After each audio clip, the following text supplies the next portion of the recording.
अरे बेटा उठ जा। क्या शेर बब्बा, डरा दिया ना। अच्छे से भी तो उठा सकते थे। कल रात को मुझे कितने मच्छर काटे, तो ऑल आउट नहीं लगा सकता था। मच्छर तो मुझे भी बहुत काटे, मुझे भी काटे। तुझे पता है ना आज मेरी नवरात्रि का पहला दिन है। हाँ माता रानी, मुझे पता है आज आपकी नवरात्रि का पहला दिन है। हाँ तो जल्दी से नहा के आ, आरती वारती करना है या नहीं? ठीक है माता रानी, मैं नहा कर आता हूँ।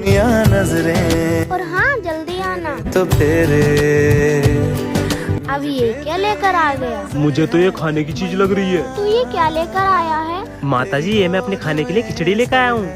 अच्छा तू ये खिचड़ी बाद में खाना, पहले तू मेरी आरती कर। ठीक है कर देता हूँ, पर भूख लग रही है।